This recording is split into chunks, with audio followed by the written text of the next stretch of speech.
Thank you for allowing me to speak today. I've prepared a response to your challenge of how might education mediate difference and dominance. The event that has inspired me and I have chosen to discuss is the federal government's attempt to bring about legislation to withhold Centrelink payments to parents whose children display a high absence from school. The event has sparked controversy in the community from both non-Indigenous and Indigenous groups. The prevailing thought is that punishing the parents and children is not improving education outcomes of the students involved. My plan today goes to the students themselves, and with the encouragement of their aged peers, will have class numbers booming. In 2007, the federal government implemented the Northern Territory Emergency Response in response to an investigation carried out into the child abuse occurring in Northern Territory town camps. A number of points were implemented. The point that has inspired my new program is highlighted in yellow. It reads, quarantining of a proportion of welfare benefits to all recipients in their designated communities and of all benefits of those who neglect their children. In the recent months, the federal government has extended this legislation to now include docking of Centrelink payments when parents are not sending their children to school.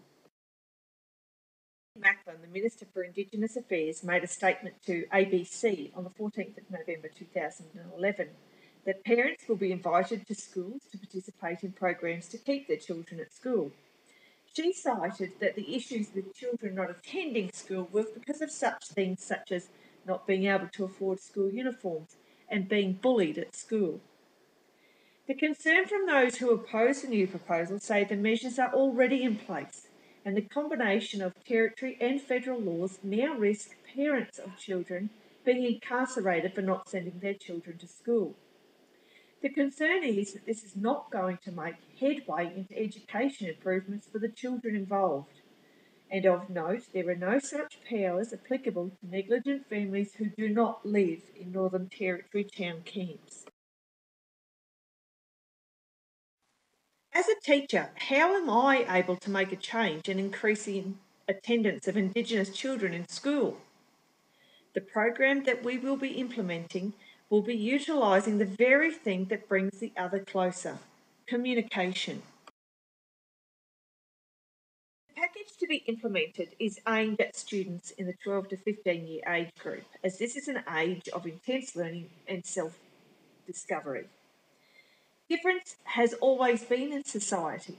The ease of travel and online communication has brought the different into everyday life, bringing the self and other closer together. That is, physically. In order to really bring those two closer together, we are required to get to know and understand the other. The package makes use of communication in the form of social networking. A social networking site would be created that allowed access from all participating schools in Australia. As an overview, the site would have schools from different geographical locations become friends in a way that we're all familiar.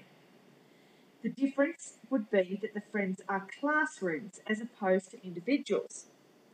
At the beginning of each week, there would be a live stream feed into each classroom where discussions could take place as to weekly activities and projected outcomes.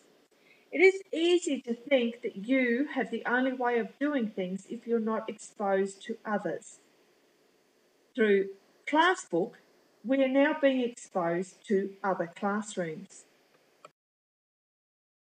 I believe that all participants would gain an understanding of the other, an understanding that the other is different. Just that, different, not less or better than. The mystery will be taken away. The gap that currently exists between the other and self will be shortened, and the space between the two will become the cyberspace. And it is through this medium that each friend will be able to explore the diversity of different classrooms around the country. I would expect that both teachers and students would be able to gain new ideas on how to teach and learn from their new peers. This prepares a student to live in a world that is bringing different closer to the other. Ultimately, I would hope that Indigenous children would be coming to school of their own accord with the support of their family, that the schooling environment would be a place that fit into the day-to-day life of communities, and understanding from the non-Indigenous children of what it looks like to be a student in a community where a standard Australian education is not necessarily as valued by the participants or their parents as it is in an urban community.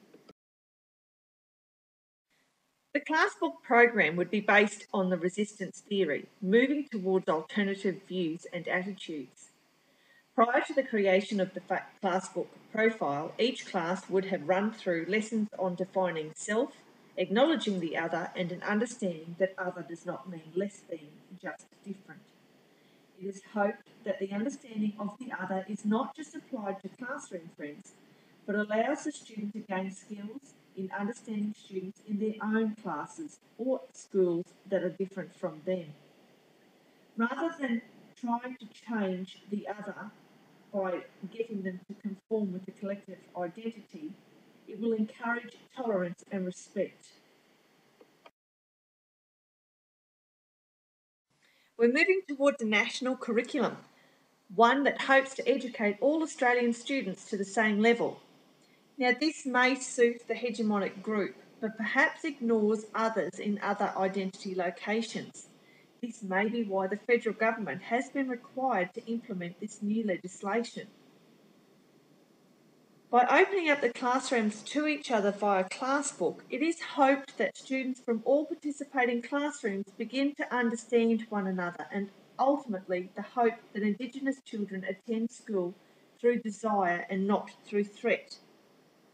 It is hoped that by implementing Classbook, children from both non-Indigenous and Indigenous cultures will be able to learn about one another's school days without a media or government filter, thus shortening the space between self and other.